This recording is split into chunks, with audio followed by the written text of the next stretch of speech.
بسم اللہ الرحمن الرحیم الحمد للہ رب العالمین والصلاة والسلام علی رسولہ الکریم اما بعد۔ ناظرین کرام، السلام علیکم ورحمۃ اللہ وبرکاتہ۔ شعبہ دعوت و تبلیغ جامعہ محمدیہ منصورہ مالیگاؤں کے اشراف میں چلنے والا پروگرام رمضانیات لے کر حاضر ہوا ہوں۔ آج کے پروگرام کا موضوع ہے قنوت وتر کے مسائل۔ اس اہم موضوع پر گفتگو فرمائیں گے فضیلت الشیخ ڈاکٹر نوح عالم المدنی حفظہ اللہ۔ میں شیخ کا ممنون اور مشکور ہوں اور اللہ تعالیٰ سے دعا گو ہوں کہ اللہ تعالیٰ شیخ کے علم و عمل میں برکت عطا فرمائے۔ آئیے سنتے ہیں پروگرام کو۔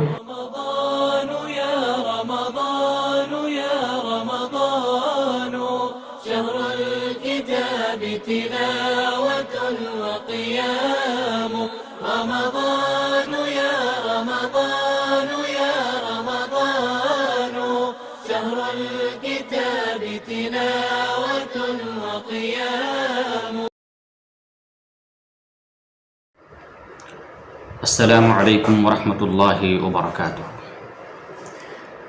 الحمد للہ رب العالمین والصلاة والسلام علی خیر خلقہ محمد وعلی آلہ وصحبہ اجمعین، اما بعد۔ ناظرین کرام، آج آپ حضرات کے سامنے قنوت وتر کے مسائل لے کر روبرو ہوں۔ اللہ تعالیٰ نے اپنے بندوں کے لیے بہت سارے ایسے مواقع اور وسائل فراہم کیے ہیں جن کے ذریعے بندے اپنے رب کی قربت اور خوشنودی حاصل کر سکتے ہیں، اور یہ وسائل و اسباب متنوع اور مختلف ہیں۔ کچھ وسائل ایسے ہیں جو وقت اور زمانہ کے ساتھ جڑے ہوئے ہیں، اور کچھ وسائل و اسباب ایسے ہیں جو بعض اماکن کے ساتھ مخصوص ہیں۔ فرائض و واجبات کی ادائیگی کے بعد بندہ جن چیزوں کے ذریعے سے اپنے رب کی سب سے زیادہ قربت حاصل کرتا ہے وہ ہے سنن اور نوافل۔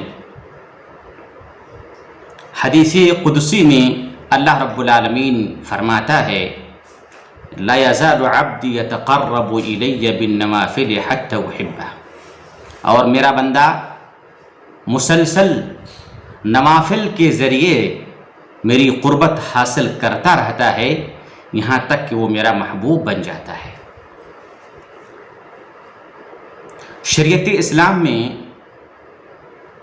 نوافل اور سنن کا ایک لمبا سلسلہ ہے، اور اس میں لچک اور نرمی پائے جانے کے ساتھ ساتھ تنوع کا رنگ بھی اس میں بھرا ہوا ہے۔ سنن اور مستحبات میں سے کچھ بدنی ہیں تو کچھ مالی، اور جو بدنی ہیں اس کے بھی کئی اقسام ہیں۔ کچھ ایسے ہیں جس کا تعلق دل سے ہے، کچھ ایسے ہیں جن کا تعلق زبان سے ہے، اور کچھ ایسے سنن اور مستحبات ہیں جو انسانی اعضاء و جوارح سے انجام دیے جاتے ہیں۔ انہی سنن اور مستحبات میں سے ایک سنت ہے قنوت وتر۔ قنوت وتر، قنوت کی دو قسمیں ہیں، ایک قنوت نازلہ اور ایک قنوت وتر۔ آج ہماری گفتگو قنوت وتر پر ہے۔ قنوت وتر کس کو کہتے ہیں؟ نماز وتر کی آخری رکعت میں رکوع سے پہلے یا رکوع کے بعد کھڑے ہو کر دعا کرنے کو قنوت وتر کہتے ہیں۔ قنوت وتر کا حکم کیا ہے؟ راجح قول کے مطابق قنوت وتر مستحب ہے۔ قنوت وتر واجب نہیں ہے۔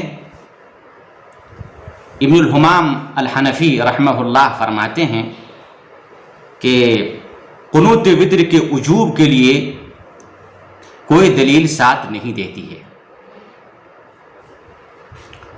اب قنوت وتر کس وقت مستحب ہے، کب کرنا چاہیے، کیا پورے سال یا رمضان میں یا غیر رمضان میں؟ تو قنوت وتر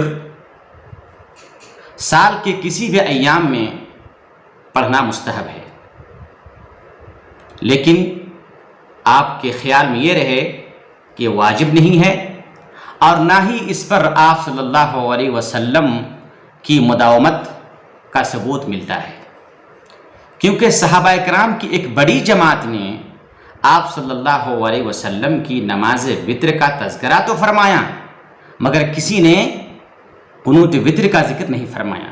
اگر آپ صلی اللہ علیہ وسلم قنوت وتر پر مداومت کے ساتھ عمل پیرا ہوتے تو صحابہ کرام نماز وتر کے ساتھ ساتھ قنوت وتر کا ضرور ذکر فرماتے، مگر ذخیرہ احادیث میں صرف حضرت ابی بن کعب رضی اللہ تعالی عنہ کے علاوہ اور کسی سے آپ صلی اللہ علیہ وسلم کے قنوت وتر کا کوئی ثبوت نہیں ملتا۔ حضرت ابی بن کعب رضی اللہ تعالی عنہ فرماتے ہیں کان رسول اللہ صلی اللہ علیہ وسلم یوتر فیقنت قبل الرکوع، آپ صلی اللہ علیہ وسلم وتر کی نماز پڑھتے اور رکوع سے پہلے قنوت فرماتے۔ اس حدیث کو ابو داؤد، نسائی، ابن ماجہ نے روایت کی ہے، اور علامہ البانی رحمۃ اللہ نے اس کو صحیح قرار دیا ہے۔ قنوت وتر رکوع سے پہلے کریں یا بعد میں کریں؟ جی، قنوت وتر کے تعلق سے صحابہ کرام سے دونوں طرح کی روایتیں مروی ہیں، لہذا یہ اختلاف تنوع ہے، اختلاف تضاد نہیں ہے۔ آپ قنوت وتر رکوع سے پہلے بھی کر سکتے ہیں اور رکوع کے بعد بھی کر سکتے ہیں، لیکن قنوت وتر رکوع سے پہلے کرنا زیادہ بہتر ہے، اس لیے کہ حضرت ابی بن کعب رضی اللہ تعالی عنہ فرماتے ہیں کان رسول اللہ صلی اللہ علیہ وسلم یوتر فیقنت قبل الرکوع، آپ صلی اللہ علیہ وسلم وتر کی نماز پڑھتے اور رکوع سے پہلے قنوت وتر فرماتے۔ اس روایت کو ابو داؤد، نسائی، ابن ماجہ نے روایت کی ہے، اور علامہ البانی رحمۃ اللہ علیہ نے اس کو صحیح کہا ہے۔ اسی طرح سے طبرانی نے المعجم الکبیر میں حضرت عبداللہ بن مسعود رضی اللہ تعالی عنہ کے حوالے سے ذکر فرمایا ہے، جسے علامہ البانی رحمۃ اللہ علیہ نے صحیح قرار دیا ہے، کان عبداللہ لا یقنط فی شیء من الصلوات الا فی الوتر قبل الرکعہ، حضرت عبداللہ بن مسعود رضی اللہ تعالی عنہ وتر میں رکوع سے پہلے کے علاوہ کسی اور نماز میں قنوت نہیں فرماتے۔ جہاں تک بخاری اور مسلم میں حضرت انس رضی اللہ تعالی عنہ کی روایت ہے، جس میں انہوں نے فرمایا کہ آپ صلی اللہ علیہ وسلم ایک مہینے تک مسلسل فجر کی نماز میں رکوع کے بعد قنوت فرماتے رہے، تو اس کے جواب میں علامہ ابن حجر رحمۃ اللہ علیہ فرماتے ہیں کہ یہ قنوت نازلہ کا مسئلہ ہے، قنوت وتر کا نہیں، یہ قنوت وتر کا نہیں ہے، قنوت نازلہ کا مسئلہ ہے۔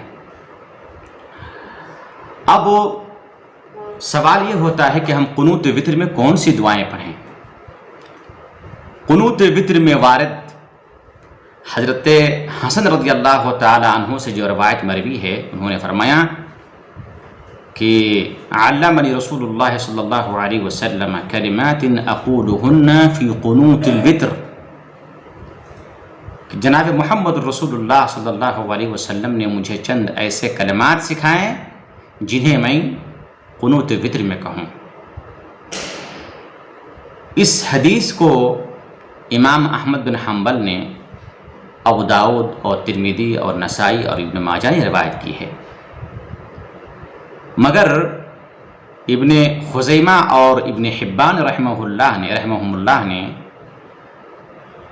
اس میں قنوت وتر کا جو لفظ ہے، یعنی اقولہن فی قنوت الوتر، میں اس کو قنوت وتر میں کہوں، تو قنوت وتر والے لفظ کو ان لوگوں نے شاذ قرار دیا ہے۔ جبکہ پوری حدیث کو علامہ البانی رحمۃ اللہ علیہ نے صحیح قرار دیا ہے۔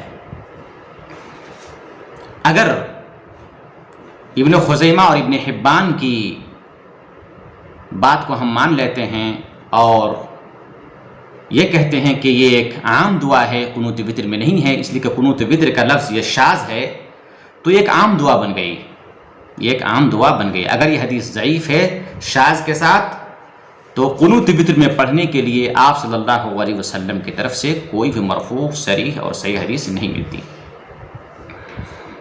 اور اگر اس حدیث کو علامہ البانی رحمۃ اللہ علیہ کے قول کے مطابق صحیح مانتے ہیں تو یہ قنوت وتر کی دعا ہے۔ اللہم اہدنی فیمن ہدیت وعافنی فیمن عافیت وتولنی فیمن تولیت وبارک لی فیما اعطیت وقنی شر ما قضیت فانک تقضی ولا یقضی علیک انہ لا یذل من والیت ولا یعز من عادیت تبارکت ربنا وتعالیت۔ اور اگر اس حدیث کو ضعیف مانتے ہیں تو جیسا کہ میں نے کہا کہ قنوت وتر میں پڑھنے کے لیے کوئی دعا ثابت نہیں ہے۔ اب ہمیں کیا کرنا چاہیے؟ اب ہمیں آپ صلی اللہ علیہ وسلم سے معصور صحیح سند کے ساتھ ثابت دعائیں پڑھنی چاہیے، یا پھر صحابہ کرام قنوت وتر میں جو دعائیں پڑھتے تھے ان کو پڑھنی چاہیے۔ اگر ہم اس روایت کو ضعیف بھی مانتے ہیں تو اس دعا کو اللہم اہدنی فیمن ہدیت کو بھی قنوت وتر میں پڑھ سکتے ہیں، اس لیے کہ عام دعا ہو گئی، لہذا اس کو بھی ہم پڑھ سکتے ہیں۔ لہذا قنوت وتر میں پڑھنے والی من جملہ دعاؤں میں سے ایک دعا اللہم اہدنی فیمن ہدیت والی ہے، دوسری دعا ہے اللہم اغفر للمؤمنین والمؤمنات والمسلمین والمسلمات والف بین قلوبہم واصلح ذات بینہم وانصرہم علی عدوک وعدوہم اللہم لعن الکفرۃ من اہل الکتاب الذين يصدون عن سبيلك ويكذبون رسلك ويقاتلون أولياءك وخالف بين كلمتهم وزلزل أقدامهم وأنزل بهم بأسك الذي لا ترده عن القوم المجرمين۔ اس طرح سے آپ یہ بھی دعا پڑھ سکتے ہیں، اللهم إنا نستعينك ونستغفرك ونثني عليك ولا نكفرك ونترك ونخلع من يفجرك۔ اسی طرح سے آپ یہ بھی دعا پڑھ سکتے ہیں، اللهم إياك نعبد ولك نصلي ونسجد وَلَكَ نَسْعَى وَنَحْفِدْ نَرْجُو رَحْمَتَكَ وَنَخَافُ عَذَابَكَ الْجِدِّ إِنَّ عَذَابَكَ بِالْكُفَّارِ مُلْحِقٌ۔ اسی طرح سے آپ یہ بھی دعا پڑھ سکتے ہیں، اللہم انی اعوذ برضاک من سخطک وبمعافاتک من عقوبتک وبک منک لا احصی ثناء علیک انت کما اثنیت علی نفسک۔ یہ ساری دعائیں آپ قنوت وتر میں پڑھ سکتے ہیں۔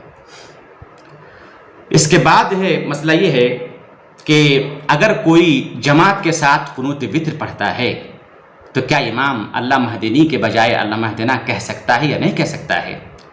تو اس کے جواب میں یہی کہا جائے گا کہ کتاب و سنت کے اندر جو دعائیں جس الفاظ کے ساتھ وارد ہیں ان کو اسی طرح ہی پڑھنی چاہیے، لیکن اللہم اہدنی والی جو دعا ہے یہ مسند امام احمد بن حنبل میں اور المعجم الکبیر میں جمع کے صیغے کے ساتھ صحیح سند کے ساتھ وارد ہے، لہذا امام اگر پڑھے گا تو جمع کے صیغے کے ساتھ پڑھے گا، اللہم اہدنا فیمن ہدیت وعافنا فیمن عافیت وتولنا فیمن تولیت وبارک لنا فیما اعطیت وقنا شر ما قضیت فانک تقضی ولا یقضی علیک انہ لا یذل من ولیت ولا یعز من عادیت تبارکت ربنا وتعالیت۔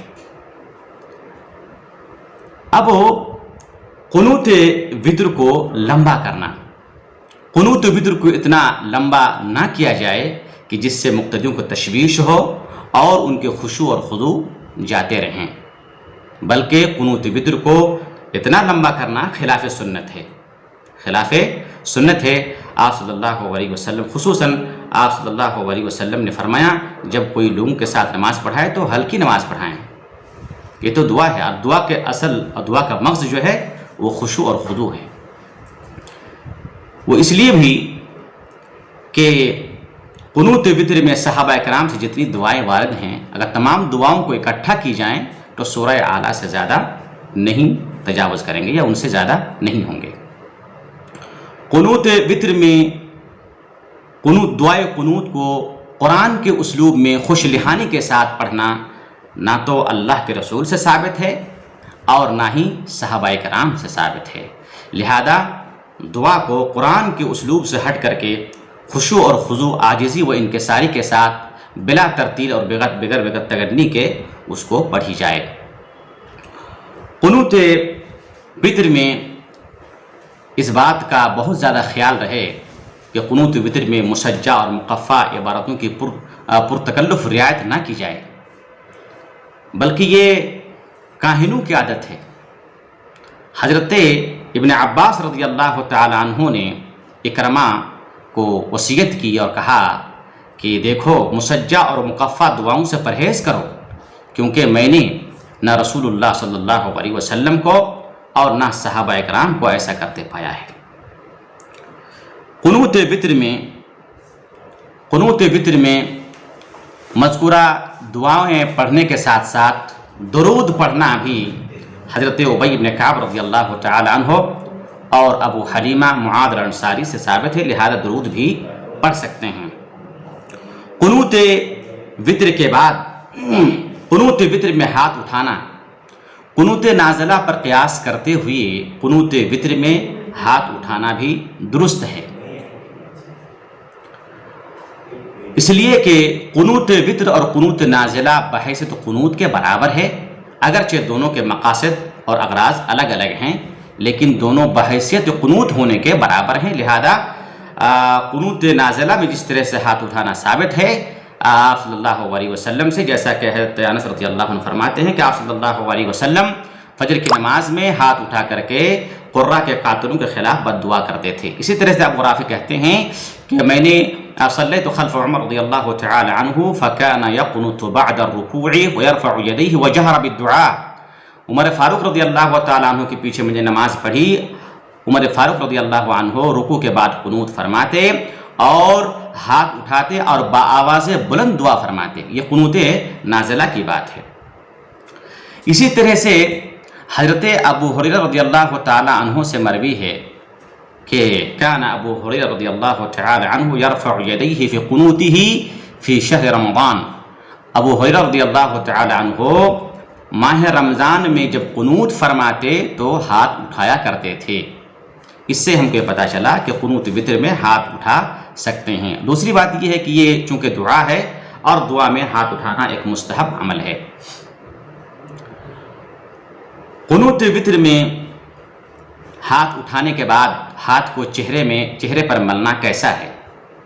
قنوت وتر میں دعا کے بعد ہاتھ کو چہرے پر ملنا یا سینے پر ملنا یہ سنت سے ثابت نہیں ہے، جیسا کہ امام بیہقی رحمۃ اللہ علیہ فرماتے ہیں کہ قنوت کے بعد ہاتھوں کو چہرے پر یا سینے پر ملنے کا ثبوت سلف سے نہیں ملتا، بلکہ کسی عام دعا میں بھی چہرے پر ہاتھ ملنے کا کوئی ثبوت نہیں ملتا۔ اس سلسلے میں دو حدیثیں وارد ہیں اور دونوں کے دونوں ضعیف ہونے کی وجہ سے قابل حجت نہیں ہیں۔ آخری بات یہ ہے کہ قنوت وتر پڑھنے کے بعد، قنوت وتر کی نماز ختم ہونے کے بعد حضرت ابی بن کعب رضی اللہ تعالی عنہ کی صحیح حدیث کی روشنی میں ہم تمام کو سبحان الملک القدوس، سبحان الملک القدوس، سبحان الملک القدوس 3 مرتبہ پڑھنا چاہیے۔ ابی بن کعب رضی اللہ عنہ فرماتے ہیں کہ آپ صلی اللہ علیہ وسلم 3 رکعت وتر کی نماز پڑھتے تھے۔ پہلی رکعت میں سورہ فاتحہ کے بعد سورہ اعلیٰ پڑھتے، دوسری رکعت میں سورہ فاتحہ کے بعد سورہ کافرون پڑھتے، اور تیسری رکعت میں سورہ فاتحہ کے بعد سورہ اخلاص پڑھتے، اور جب وتر سے سلام پھیرتے تو آپ صلی اللہ علیہ وسلم فرماتے سبحان الملک القدوس، اور جب تیسری مرتبہ کہتے تو آپ صلی اللہ علیہ وسلم بآواز بلند فرماتے۔ واضح رہے کہ قنوت وتر مرد اور عورت سب کے لیے مشروع ہے۔ قنوت وتر ویسے کھڑے ہو کر پڑھنا ہے، لیکن اگر کوئی شخص بیٹھ کر کے وتر کی نماز پڑھتا ہے تو اس کے لیے بیٹھ کر کے ہی قنوت وتر پڑھنا درست ہے۔ اللہ تعالیٰ سے دعا ہے کہ اللہ رب العالمین ہم تمام کو اس کے فرائض و واجبات کی ادائیگی کے بعد سنت رسول کے مطابق سنن اور نوافل کا اہتمام کرنے کی توفیق عطا فرمائیں، اور اللہ رب العالمین کی رضا اور اس کی خوشنودی حاصل کر کے اس کی رحمت کے وسیلے سے ہمیں جنت نصیب فرمائے. ھذا وصلی اللہ علی نبینا محمد وعلی آلہ وصحبہ وسلم.